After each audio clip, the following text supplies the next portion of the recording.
Hello children, happy morning. I hope you are finding the e-learning task very useful. I take this moment to appreciate you for your effort during these tough times. So in this video we shall see about the continuation of the lesson motion, and in this session we shall see about speed and velocity. Okay, these are very simple topics. I hope you find it very useful. So as you know what is speed, you already know what is speed, right? It is distance by the time taken. So as the definition goes, it is the distance covered by a body per unit time. In the given amount of time, if we just calculate, see, speed you cannot directly say that the speed of something is exactly this. You need to have a comparison. Who is going faster, who is going slower. So at any given particular time you have to include the time quotient there. So what is the definition? It is the distance covered by the body in the given unit time. Or you can also state it as the rate of distance covered by a body. When you encounter the word rate, it is actually divided by time. Rate, it means it is the quantity should be divided by time. That is the definition for rate. So the rate of the distance covered by body is equal to speed. So when you write it as a formula, you write it as speed is equal to distance covered by time taken. So speed you denote it as v. V is the speed of the body, and distance you tell it as s. Okay, you should not get confused with v and s. Always speed or velocity we call it as, that is, it goes hand in hand, both means the same. So v refers to speed of the body and s refers to the distance covered, and t you know that it is the time taken. See, and also the speed, it depends upon the distance. Okay, it doesn't depend upon any other quantity.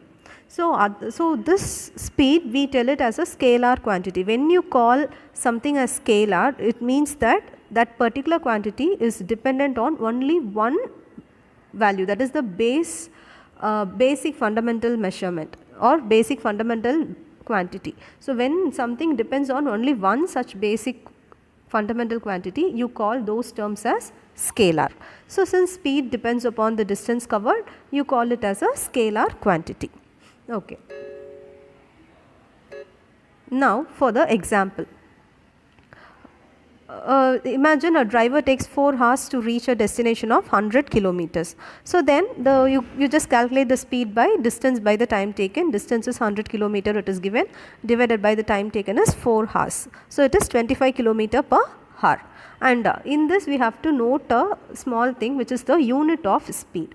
Okay, general SI unit of speed is meter per second, and how do I determine this is, speed is, see, you need not mug up any of the units. You are supposed to derive them from the formula. So speed is distance by time taken. So distance, you know that it is always measured as meter, and time taken it is always measured as seconds. So always speed is equal to distance by time, so that is meter per second or meter divided by s, m divided by s. So this is for this is a measurement or a unit which is used to refer to smaller distances. If it is if you are able to measure the thing with meter, then you have to go along with meter and second. If at all, if we are measuring the speed of a vehicle like a car or a bus or a train, we usually do not mention it with a meter per second. We usually mention it kilometer per hour. This much kilometers per hour. The car has travelled 25 kilometer per hour. So the unit depends upon the vehicle or the means of travel. If it is if we are walking, okay, if we are considering the speed of a person who is walking, we cannot say that for this much kilometer, this much hours he has been walking. That is not practically possible. So we say that he has covered this much meters in this second. Okay, so if that depends upon the person who is being measured. So if it is for a smaller measurements, you use meter per second, and if it is for vehicles or for a greater measurements, you use kilometer per hour. But always remember, meter and second go together and kilometer and hour will go together. You should not interchange meter and hour there. You cannot say meter per hour or kilometer per second, that becomes wrong. So always meter and second will be coming together and kilometer and hour will be coming together. Hope you understood the unit of speed. Okay. Now, there is a simple conversion. See, this you would have studied in your lower classes, but even then this is the basic for all the problems of this unit. Okay, so convert the speed of 108 kilometer per hour into meter per second. So this, if it is self-explanatory, if you just look at the problem itself, you can easily understand what it is. So 108 kilometer, so that means 1 kilometer is equal to 1000 minutes. Sorry, 1000 meters, and 1 hour is equal to 60 minutes, and in 1 minute you have got 60 seconds. So if you are combining that, so 1 hour will be equal to 3600 seconds. So what am I doing is 108 into 1000. 1000 is for, I am converting the kilometer to meter. I am converting the kilometer to meter, so I am multiplying it by 1000 divided by 3600 seconds. So if I just calculate, I get 30 meter per second. There is one more very simple direct method to do the same problem. So 108 kilometer per hour, if you need to convert into meter per second, you are supposed to multiply it by 5 divided by 18. If you just blindly multiply it by 5 divided by 18, if you are converting kilometer per hour to meter per second, then that gives the actual answer. Okay, so both are the same problem, but it is different. It is done in two different manners.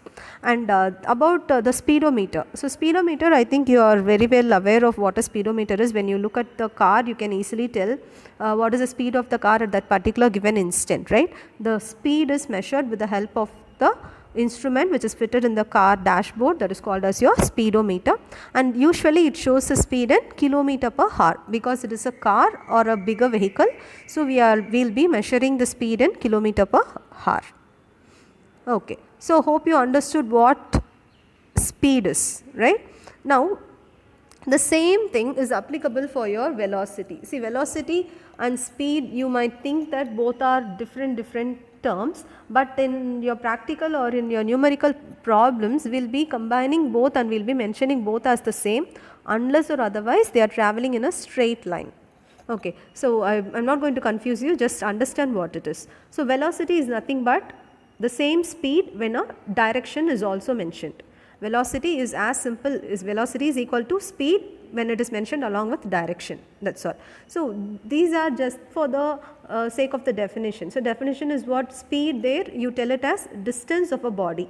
In velocity you obviously call it as displacement of a body. Displacement, it is nothing but distance and your direction is mentioned, which you would have studied in your previous video. So speed is what? Distance by the time taken, whereas velocity is displacement by the time taken. And other than this difference, regarding your unit, regarding the way it is represented, there is no change at all. So velocity or speed is represented as v. V is the velocity of the body, s is the displacement covered, and t is the time taken.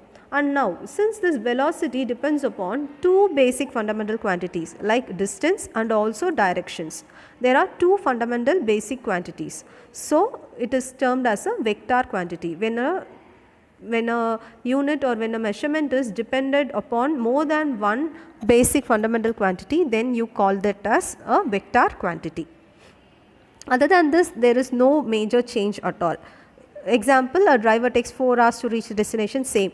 So in numericals, when they ask you to calculate speed or velocity, it is the same way of doing it. There is no change at all. So speed and velocity both mean the same in terms of numericals. When you are working out problems, it means speed and velocity are one and the same. Okay, so the unit, again the unit, there is no change at all. Meter per second for smaller units and kilometer per hour for greater units like for a bus, car or a train. And next topic is we will be seeing about the types of velocity. Types of velocity, or you can also term it as types of speed. Everything, both is same. Since we saw both are same, then the definition also becomes same. Okay, so there are 4 types of speed or velocity. First one is uniform speed, second one is non-uniform speed, third one is average speed, and the fourth one is instantaneous speed. We shall see each one in an elaborate manner. So the first one is uniform speed. So you know that, see, uniform, the term uniform means it is equal. in schools we are wearing uniforms to show that we are all equal, right? In the same manner, uniform speed is nothing but when a body covers equal distance in equal intervals of time. Both you have to mention it as equal distance in equal intervals of time. So for example, if a biker covers 50 meter in every 5 seconds, so then the speed is 50 divided by 5, that is for every second he is covering a 10 meter. So here the speed or the velocity is uniform, or I can tell it once again as it is constant. When there is no change, no major change, when the equal distance is covered in equal intervals of time, then the speed is constant. The next one is the non-uniform. As the definition itself will tell you, body covers unequal distance in equal or unequal intervals of time. There uniform is equal distance in equal interval of time. Non-uniform is unequal distance in equal or unequal intervals of time. So practically what we will be using in our day-to-day life is only non-uniform speed or velocity. We cannot always say that we are using a uniform speed, because that is not practically possible. When you are driving a bike or a car, if you are telling that I am going at 50 km per hour on an average, you cannot always travel at the 50 km speed, right? When some like if somebody crosses in between or there is a traffic light signal, you will be slowing down. So obviously your speed will be reduced. So you can say that you are traveling on an average of 50 km per hour, and that is the next topic. That is, I cannot directly tell that I am traveling with the overall 50 km per hour for the entire journey. In between I take breaks, I stop or I slow down when something crosses, or when a speed breaker occurs I slow down the car. So all this happens. So but how can I calculate, or how can I say the average speed? So that is the total distance covered by the total time taken. So total distance is what? For the first 5 seconds how much time I am taking, then for the next 5 seconds how much time I am taking. So the total distance here, if you see this example you will easily understand. A biker covers 50 meter in 5 seconds.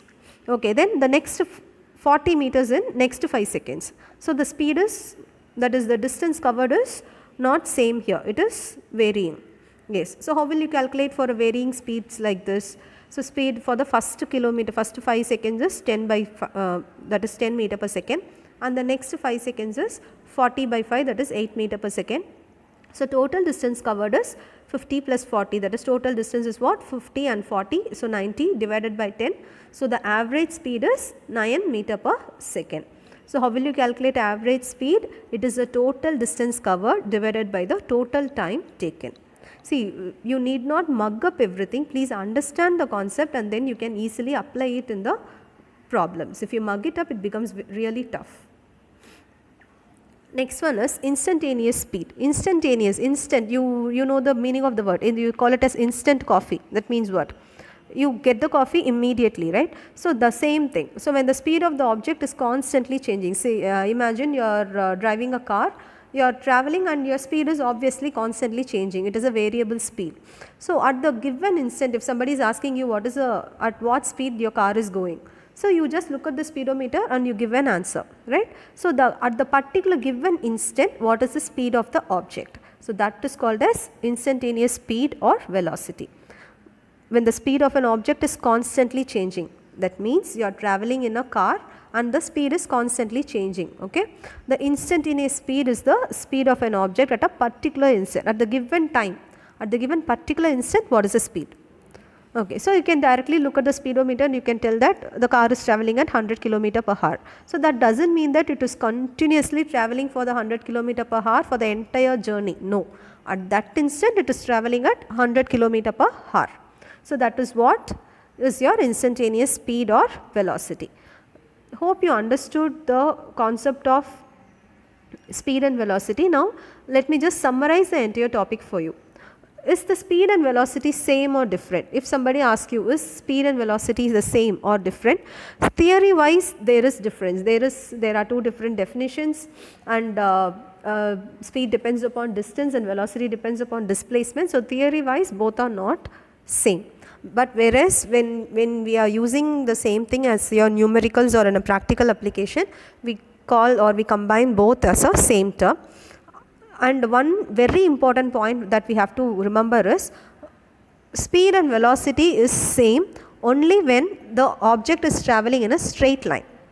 When it is travelling in a circle or a zigzag motion, you cannot term speed and velocity because you are changing the direction, right? So the major concern is the object has to travel in a straight line. So in our numericals, we assume that the object is travelling in a straight line, and hence we assume that both speed and velocity are same. What is the one important point you have to remember? Both have to travel in a straight line, only then you can tell that speed and velocity are the same. So we will just have a small comparison. Speed is a scalar quantity, velocity is a vector quantity. Speed is rate of change of distance. Rate means divided by time. Rate is equal to divided by time. Always remember this. So rate of change of distance is equal to, or you can also write it as distance divided by time. Then the rate of change of displacement, unit is for the both it is the same, meter per second, and both it cannot be 0, right? Once the object is travelled, you cannot term it as 0. So the speed can never be 0 or negative speed. So speed will always be a positive quantity. So let me summarize the topic for you. Speed is what? Distance by time taken. SI unit is meter per second or kilometer per hour for bigger vehicles. Uniform speed, uniform, that means equal distance, equal intervals of time. What is average speed? Total distance divided by the time taken. The same thing for your velocity. Instead of distance, you write it as displacement by time taken. SI unit is again meter per second. Average velocity is what? Total displacement divided by total time. There is one more thing, average velocity, if it is a non-uniform motion, I told you that it has to be a uniform motion, that is it has to go in a straight line. If it is not going in a uniform motion, then the average velocity can be calculated by initial velocity plus final velocity. Average is what? Initial plus final velocity. So 1 kilometer per hour, to convert it, you have to multiply it by 5 by 18, that gives you meter per second. And when the body moves in a straight line or a uniform motion, then both the speed and velocity are considered as a same term. Hope you understood the topic of speed and velocity. We shall see about the next topics in the forthcoming videos. Thank you for watching.